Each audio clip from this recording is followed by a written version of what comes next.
أعوذ بالله من الشيطان الرجيم.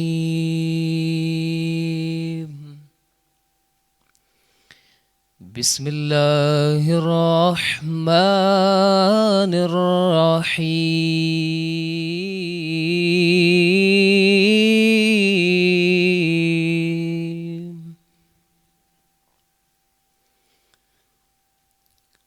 ألا إن أولياء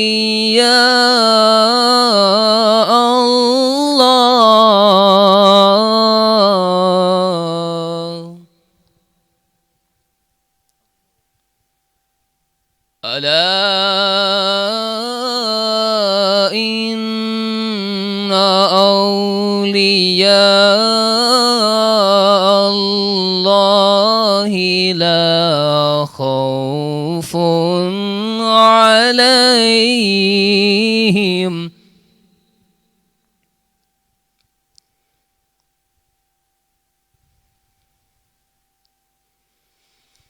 لا خوف عليهم ولا هم يحزنون.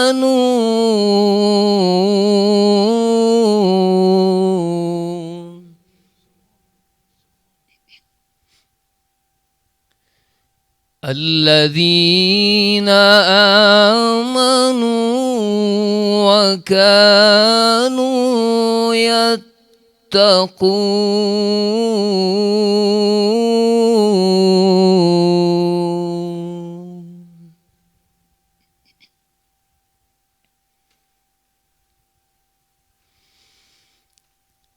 لهم البشرى في الحياة الدنيا وفي الآخرة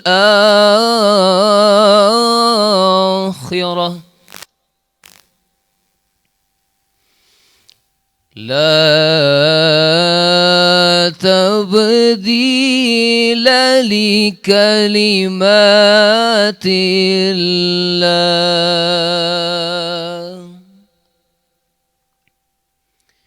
لا تبديل لكلمات الله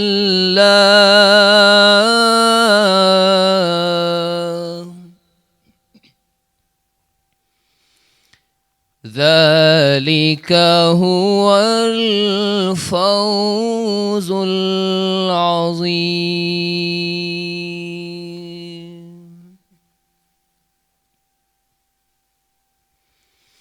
ولا يحزنك قولهم إن العزة لله جميعا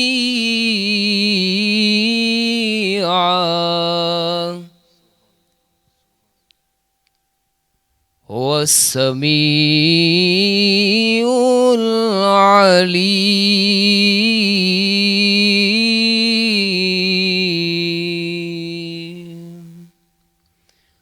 صدق الله العظيم.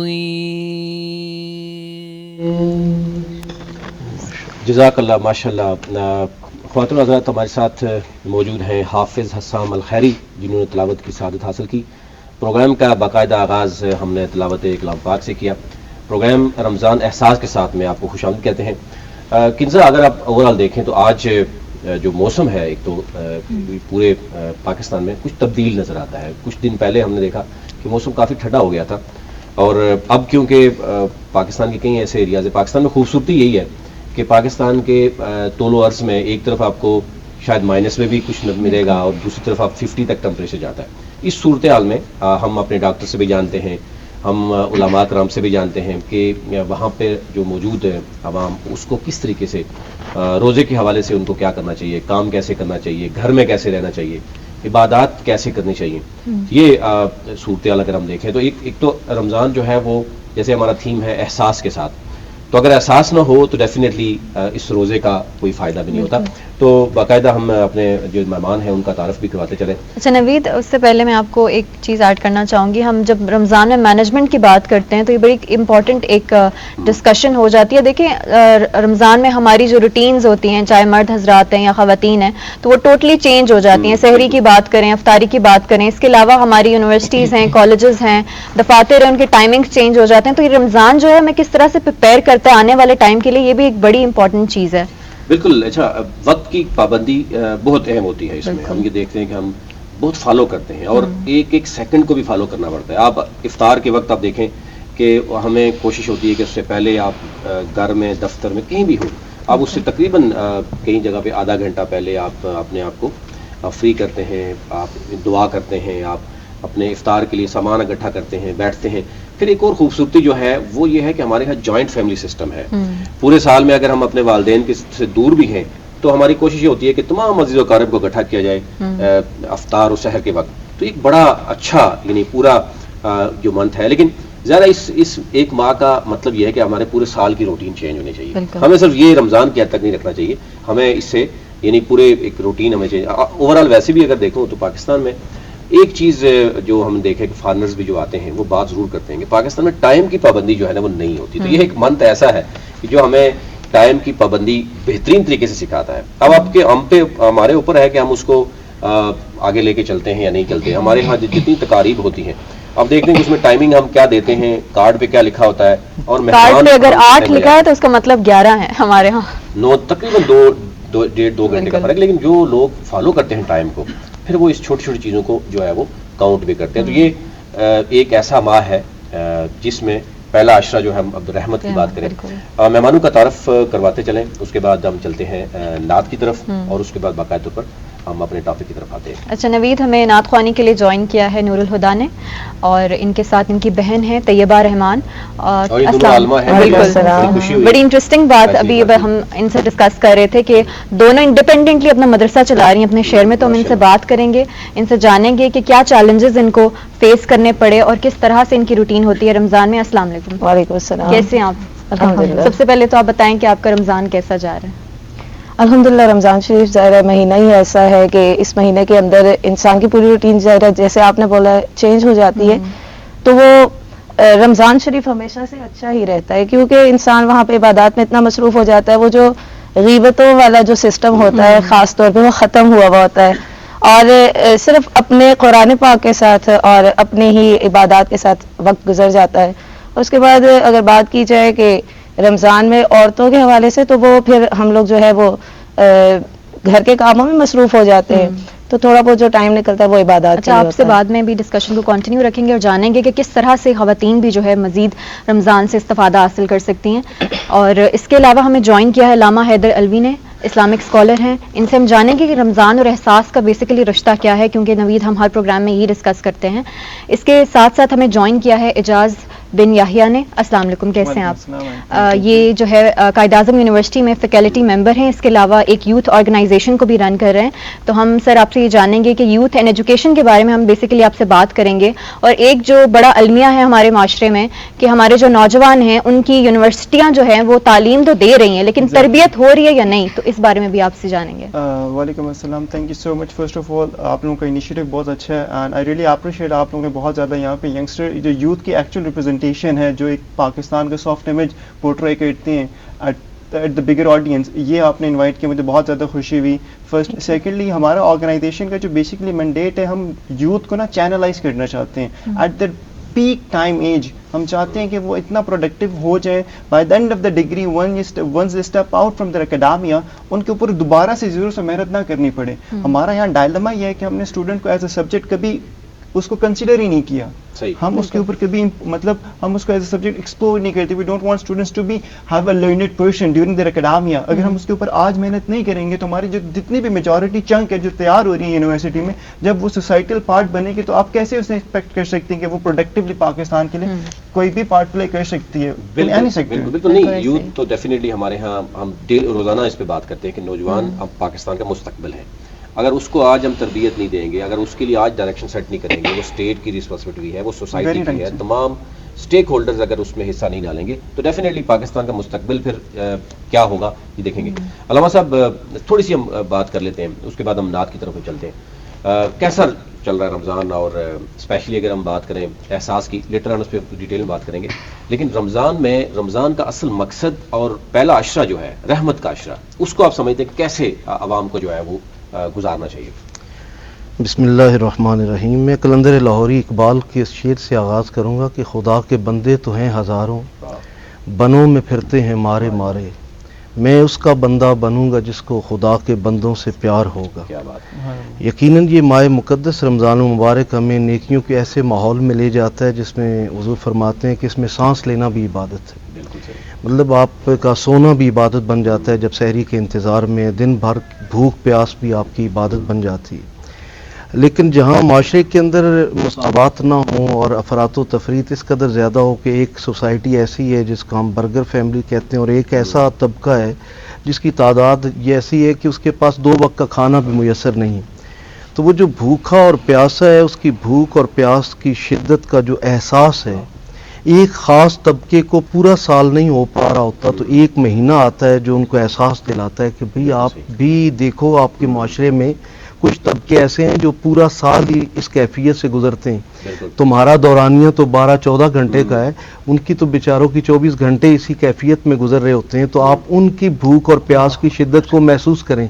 لیکن ہمارا المیہ پھر بھی وہی ہے کہ ہمارے ہاں دسترخوان اپنا تو اتنا وسیع ہو جاتا ہے, لیکن گھر پہ جو دستک دیتا ہے, جو ہماری محبتوں کا جس کو خراج ملنا چاہیے کہ ہم نے روزے سے سیکھا کیا ہے, وہ شاید دستک دیتا ہی رہ جاتا ہے, اور ہم اپنے ہی دسترخوان کو وسیع سے وسیع کرتے چلے جاتے ہیں.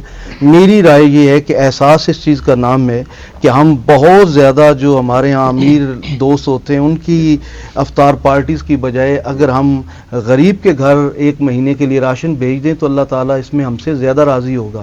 اور پھر قرآن حکیم نے تو فرمایا وَلَقَدْ كَرَّمْنَا بَنِي آدم, ہم نے آدم کی ساری اولاد کو تکریم عطا کی ہے.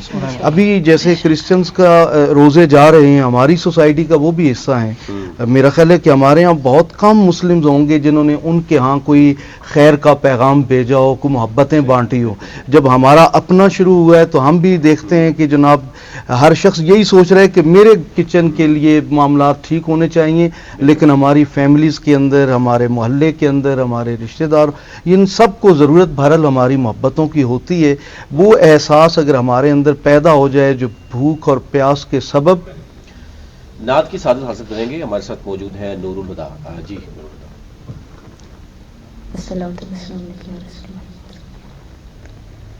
صلی اللہ علیہ یا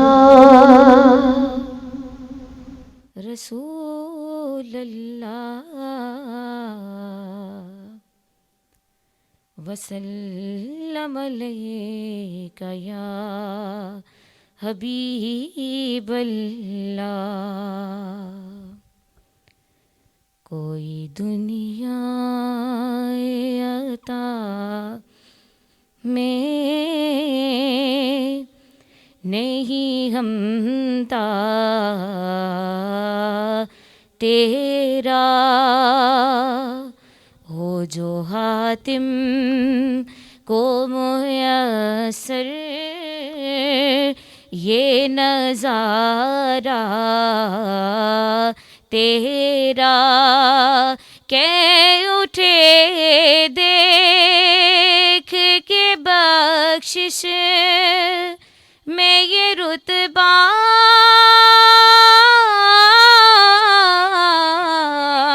تیرا, واہ کیا جود و کرم ہے شہبت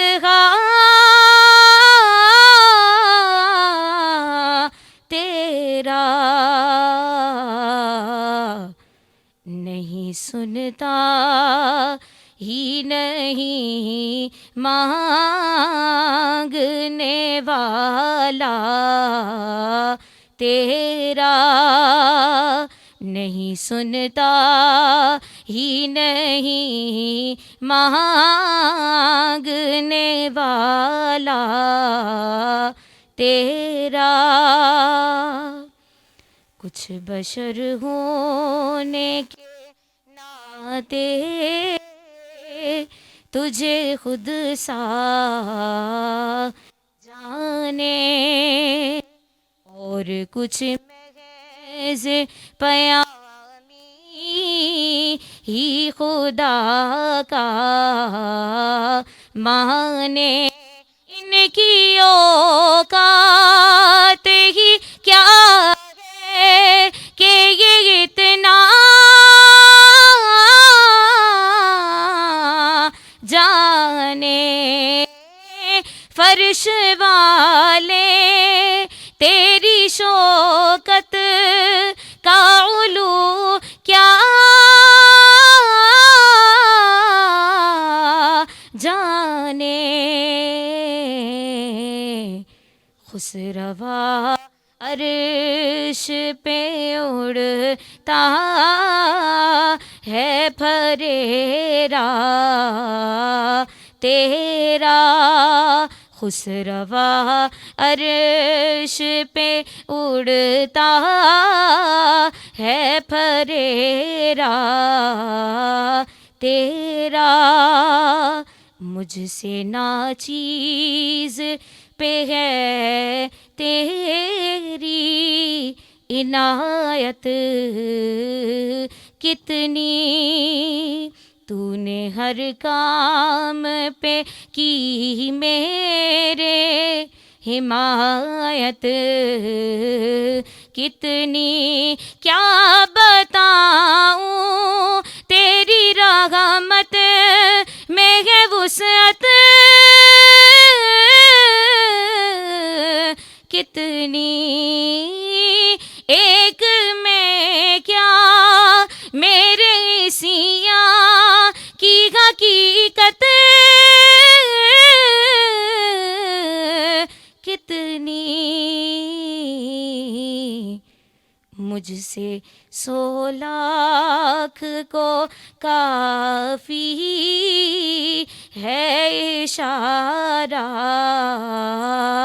تیرا، واہ کیا جود و کرم ہے شہ بطحا تیرا، نہیں سنتا ہی نہیں مانگنے والا تیرا۔ بہت خوبصورت آواز ہے آپ کی نور الہدیٰ۔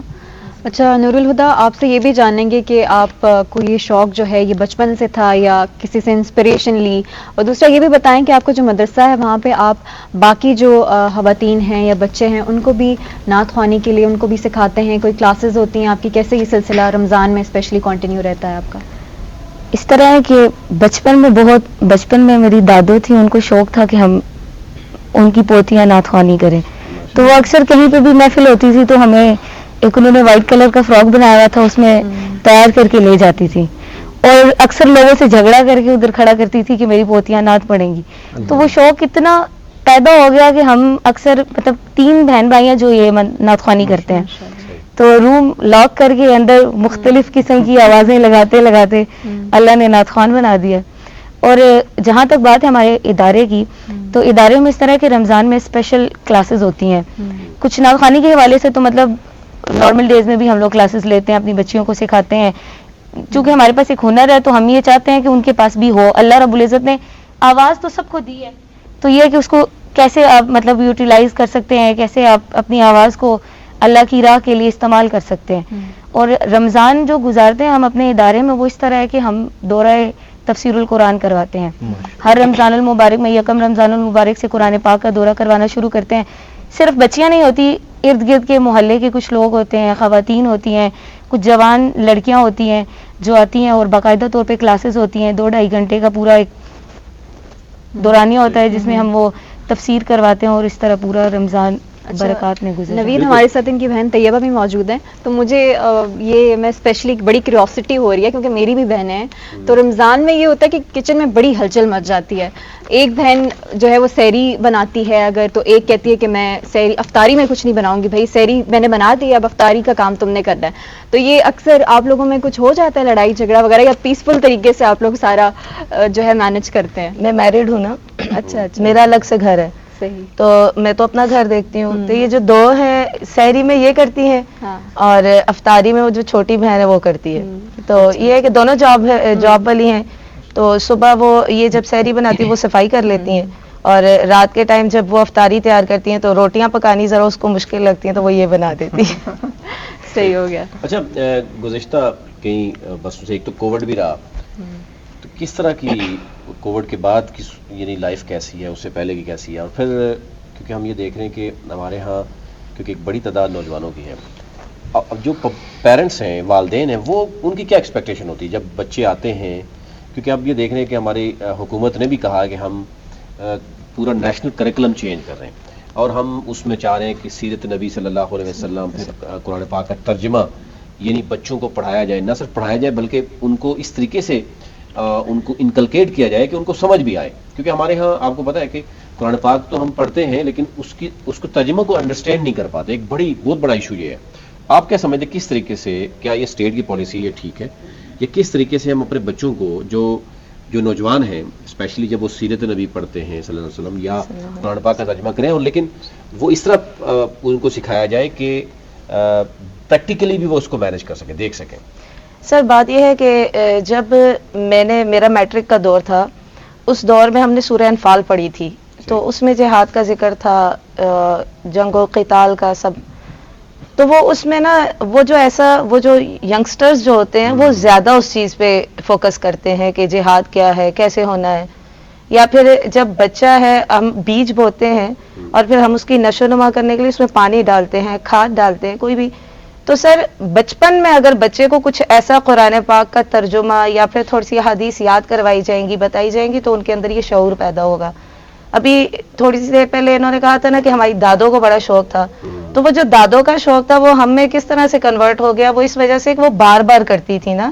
مطلب ہمیں گھر میں بٹھا دیا تو کروا دیا. تو اسی طرح سے اگر بچوں کو ہم لوگ قرآن پاک خود اپنے بچوں کو سکھائیں گے، حدیث پڑھ کے سنائیں گے، کوئی آیت ہے جو خوبصورت لگی ہمیں تو ہم نے اس آیت کا ترجمہ بار بار اپنے بچوں کو پڑھاتے رہے، بتاتے رہے، جس میں وہ کچھ سیکھتے ہیں. جیسے ہم اپنے بچے کو یہ سکھا سکتے ہیں جب وہ جھوٹ بولتا ہے تو کہہ سکتے ہیں کہ اللہ کی لعنت ہوتی ہے، جو جھوٹ بولتے ہیں ان پر اللہ کی لعنت ہوتی ہے، یہ گناہ ہے، اس سے بچے بیٹا. اور اللہ کی ہم ان کو جب ڈرائیں نہیں بلکہ ہم ان کو اللہ کے انعامات بھی ساتھ ساتھ بتاتے رہے تو وہ بچوں کے اندر بڑا شعور ہوتا ہے. اور پھر جب ینگسٹرز کی جہاں پہ بات ہے تو ان کو جب وہ بچپن سے اوپر سیکھتے ہوئے آئیں گے نا، تو جب ان کو اوپر پالش کرنے کی ضرورت ہوتی ہے وہ پالش ہوتے ہیں تو وہ ایک اچھا انسان بن جاتے ہیں. بہترین.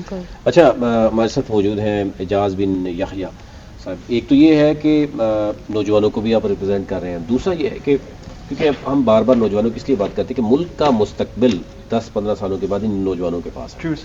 ابھی اگر ہم ہر یعنی ادارے میں اگر ہم اپنے نوجوانوں کو ان کی تربیت نہیں کریں گے یا ان کے لیے کوئی ماڈل نہیں ہوگا. اس وقت کیا صورت ہے؟ آپ خود نوجوان ہیں، نوجوانوں کے سینٹیمنٹس کو سمجھتے ہیں. نوجوان اس وقت پاکستان میں آپ کو کیا لگ رہا ہے کہ وہ کیا دیکھ رہا ہے، مستقبل کیا ہے نوجوانوں کا؟ Sir with a very firm approach دیکھیں، ہمارا یہاں جتنا بھی میجورٹی چنک ہے نا اسٹوڈنٹ، وہ بہت زیادہ آئیڈیلسٹک اسکول آف تھاٹ کو کیری کرتے ہیں. They are of the opinion کہ ہم لوگ یونیورسٹی میں آ گئے ہیں، سو بس by the end of this degree ہمارا جو آگے جو پروفیشنل لائف ہوگا نا وہ بہت زیادہ ایڈونچرس ہوگا، جو ہوتا نہیں ایکچولی. آپ فار ایگزامپل اگر ہم قائد اعظم یونیورسٹی میں پڑھاتے ہیں ایز اے فیکلٹی، ہمارا یہاں پہ اسٹوڈنٹ ایک سیمسٹر کے بعد لیٹ سے ہم جسٹ رفلی ایک فگر دیتے ہیں اراؤنڈ 1000 یا 1500 ہمارا چنک فیلڈ میں جا رہا ہے. اب ایز اٹ از جا رہا ہے، ٹھیک ہے. اب یہ ایک اسٹیٹ فیلئر بھی ہے سر. دیکھیں یہ بہت ضروری ہے اس چیز کو سمجھنا کہ ہم نے ایجوکیشن کو ایز اے پالیسی کبھی ریئلسٹکلی نہیں ڈیزائن کیا، ٹھیک ہے. ہمارا ایچ ایس سی اتنا بڑا انسٹیٹیوٹ ہے، وہ ایز اے پیرنٹنگ آرگنائزیشن کبھی یونیورسٹیز کو انکلکیٹ نہیں کرتا کہ آپ نے اپنا میڈیم چینج کرنا ہے. سر دنیا آج جو ہے نا نان کنونشنل پہ جا چکی ہے. اب نان کنونشنل کا کیا مطلب ہے یہ سمجھنا ضروری ہے. سر گورا 1944 میں پالیسی دے رہا ہے، ٹھیک ہے. ڈیورنگ ورلڈ وار دیکھیں برٹش میں دوسری جنگ عظیم ہو رہی ہے, لیکن پھر بھی انہوں نے ایجوکیشن کو نہیں چھوڑا. جو ان کی کور پلرز ہیں, جو ان کی فاؤنڈیشن ہیں, انہوں نے اتنا زیادہ اس کے اوپر ورک آؤٹ کیا ہے. وہ اپنی لیگیسی کو, آج بھی گریٹ برٹن ہے, برطانیہ گریٹ برٹن آج بھی ہے جسٹ بیکاز آف ایجوکیشن. انہوں نے میڈیم سوئچ کر دیا. یہاں آج ٹریڈیشنل اپروچ کے ساتھ پڑھایا جاتا ہے. ہمارے بچوں کو, ہمارے اسٹوڈنٹس کو اسائنمنٹس, کوئز اور ایسی جو مطلب جس کا کوئی امپیکٹ نہیں ہے, ان ایکٹیویٹیز میں ان کو انڈلج کر کے ان کو بالکل ہی ختم کر دیا جاتا ہے. اب ہم ایکٹیویٹی بے, ہماری آرگنائزیشن کے سر بہت اسٹرانگ مینڈیٹ ہے. ہم ہر آرگنائزیشن میں جا کے اس چیز کو انکلکیٹ کرتے ہیں, پروموٹ کرتے ہیں, پبلک کرتے ہیں. ہم گورنمنٹ کالجز میں جا کے ہم نے سیمینار اور ورک شاپ ہم نے ارینج کروائی ہیں. ہم چاہتے ہیں کہ ہمارے یہاں پہ یہ سوئچ آئے, ٹرانزیکشنل. دیکھیں ہم سر اسٹیٹس کو کے اگینسٹ ہیں, جو ایجوکیشنل اسٹیٹس کو ہے. ہمارا ویژن ہے سر, ہم چاہتے ہیں کہ کوالٹی ہیومن ریسورس پروڈیوس کریں ہمارے اس نیشن میں. وہ کیسے پروڈیوس ہوگا؟ جب ہم میڈیم چینج کریں گے, ہم ایکٹیویٹی ڈیزائن کریں. گورا کہتا ہے آپ ایسی ایکٹیویٹی ڈیزائن کریں کہ بچہ ریلیٹ کر سکے. جو کچھ آپ پڑھا رہے ہیں, ڈراماٹائزیشن کریں, آپ ڈبیٹ کریں, آپ اسٹوڈنٹس کو یہ موقع دیں کہ وہ بات کریں وداؤٹ بینگ ججمنٹل. یہ نہ کہیں کہ آپ غلط بات کریں, آپ صحیح بات کریں. Let provide them first stage to speak, at least وہ کچھ بولیں, ہمیں پتہ چلے, پھر اس کے بعد ہم ان کے اوپر ورک آؤٹ کر سکتے ہیں. ایز اے استاد, ایز اے مینٹور, یہ ہماری ذمہ داری ہے. ہماری فیکلٹی کو آج چاہیے کہ وہ تھوڑی سی پین لیں. سر دیکھیں, یہ کہیں قابلیت کا یہ معیار نہیں ہے. فار ایگزامپل میں as a mentor, as a teacher, میں ایک ہی سبجیکٹ پچھلے 10 سال سے پڑھا رہا ہوں. ٹھیک ہے, گورا نہیں کرتا ہے ایسے. گورا ہر سیمسٹر میں سبجیکٹ سوئچ کرتا ہے, محنت کرتا ہے. جب میں یہاں سے محنت نہیں کروں گا تو میں کیسے ایکسپیکٹ کرتا ہوں کہ میری چنک محنت کرے گی؟ تو ہمیں یہاں سے ایک بہت اسٹرانگ جو ہے نا ویو یہاں سے سپریڈ کرنی چاہیے اسٹوڈنٹس کو, تاکہ وہ چنک جب جائے. آپ کا کوشچن تھا نا یوتھ, سر یوتھ آج کیوں ڈپریس ہے؟ کیونکہ یہاں سے محنت نہیں ہو رہی. یہاں دیکھیں, ایک فادرلی فگر ہوتا ہے, اس نے اسٹیبلش کرنا ہوتا ہے, اس نے پاتھ دکھانا ہوتا ہے کہ یہ ٹھیک ہے, یہ غلط ہے. اور اگر ہم بیسک ٹریننگ کی بات کریں تو جیسے ابھی نور الہدا اور طیبہ بھی یہی ڈسکس کری تھی. دیکھیں بیسک جو ٹریننگ ہے وہ آپ کے گھر سے شروع ہوتی ہے. سب سے پہلے آپ کے ماں باپ اور گھر میں جیسے بزرگ جو ہوتے ہیں آپ کے, تو وہ بڑا امپورٹنٹ رول پلے کرتے ہیں آپ کی سوشل ڈیولپمنٹ میں, آپ کی پرسنالٹی ڈیولپمنٹ میں. بالکل, میں آپ کی طرف دوبارہ ہوں گا. میرا سوال یہی ہوگا کہ ایک تو اس وقت جو بتایا جا رہا ہے, جو ریسرچ بتا رہی ہے کہ تقریباً 4 ملین یعنی 40 لاکھ ہم نوجوان ہر سال مارکیٹ میں بچے گریجویٹ ہو کے آتے ہیں. جی سر. اور ہر بچے کی خواہش ہے, میکسیمم کی میں بات کروں گا, کہ they are running behind the government jobs. ہم نے ان کو کس طریقے سے اس سے نکالنا ہے کہ گورنمنٹ کا کام جو ہے وہ جابس دینا نہیں ہے, یہ ہم نے بچوں کو بتانا ہے. گورنمنٹ کا کام ہوتا ہے کہ پلیٹ فارمس فارم کرنا. ہمارے ہاں سوسائٹی یا تمام جو اسٹیک ہولڈرز ہیں ان کو بھی اپنا دیکھنا ہوگا. علامہ صاحب آپ کی طرف آؤں گا. ایک تو یہ اوور آل اگر ہم دیکھیں تو یہ ماں جو ہے وہ احساس کا ماں ہے, یعنی اس میں ہم نے دیکھنا ہے, سیکھنا ہے. ایک تو یہ پہلے بھی ہم نے بات کی تھی کہ ہمارے ہاں کچھ برائیاں ایسی ہیں جن کو ہم سمجھتے نہیں ہیں, یعنی جیسے چھوٹے موٹے جھوٹ بولنا ہم کسی کو سمجھتے نہیں, فراڈ کرنا بہت نارملی ہو گیا, ملاوٹ کرنا, پھر اس کے بعد ٹائم کی پابندی نہ کرنا. یہ وہ معاشرے میں وہ چیزیں اس طرح اس قدر آگے تک جا چکی ہیں کہ ہم کوئی ٹائم کسی کو دیتے بھی کارڈ پہ لکھتے ہیں, کارڈ پہ لکھا ہوا ٹائم ہے اور وہ 2 گھنٹے تک. تو یہ معاشرے میں جب اس طرح کی چیزیں ہوتی ہیں جس کو ہم برائی بھی نہیں سمجھتے, تو آپ کو کیا سمجھتے ہیں, کیا لگ ہونا چاہیے؟ ابھی ہمارے ہر محلے میں آپ جائیں گے تو لکھا ہوگا خالص دودھ یا خالص دیسی گھی, یا مطلب اس کا مطلب یہ کہ خالص نہیں دیا اس لیے ہم لکھ رہے ہیں, اور وہ خالص بھی نہیں ہوا جہاں لکھا ہوا. تو اس میں آپ کیا سمجھتے ہیں کہ ہمارے مذہبی اسکالرس کا کیا رول ہونا چاہیے, بینگ تمام اسٹیک ہولڈرس کی بات کروں گا, میڈیا کا کیا رول ہونا چاہیے, سوسائٹی کا رول کیا ہونا چاہیے, کیونکہ یہ سارا معاشرہ اس وقت یہ آپ دیکھ رہے ہیں نا کہ خاموش تماشا ہی بن کے بیٹھ گیا. دیکھیے, اسلام کو یا مذہب کو جب تک ہم اسے بطور انسانی مذہب نہیں پیش کریں گے تب تک یہ معاشرے کے مسائل حل نہیں ہوں گے. رسول خدا صلی اللہ علیہ وآلہ وسلم جب تشریف لائے تو آپ نے یہ نہیں فرمایا کہ اتنے پل تعمیر کرنے, اتنی سڑکیں تعمیر کرنی ہیں, اتنی عمارتیں کھڑی کرنی ہیں, اور یہ سب ہوئی ہیں بعد میں, اور اتنی زبردست ہوئی ہیں کہ یورپ نے مسلمانوں سے سیکھا کہ یہاں کتنی کھلی گلیاں اور کتنی صفائی ہوتی تھی, اور ہم وہ بھول گئے, یورپ نے ہم سے وہ لے لیا ہر صورت. لیکن جو رسول خدا صلی اللہ علیہ وآلہ وسلم فرماتے ہیں, بوئستو لأتمم مکارم الاخلاق, میں اس لیے بھیجا گیا ہوں تاکہ تمہارے اخلاق کی تکمیل کروں. ایک ہے ہماری تخلیق اور ایک ہمارا خلق ہے. اصل میں جو انسان, ڈاکٹر اشفاق مرحوم نے کہا تھا کہ انسان ہر گھر میں پیدا ہوتا ہے پر انسانیت کسی کسی گھر میں پیدا ہوتی ہے. پیغمبر کا کام انسان کو انسان بنانا ہے, اور یہی کام آگے چل کر ائمہ طاہرین نے, اصحاب رسول اور اولیاء اللہ نے, اور پھر علماء نے بھی یہ ذمہ داریاں لیں. لیکن اس وقت جب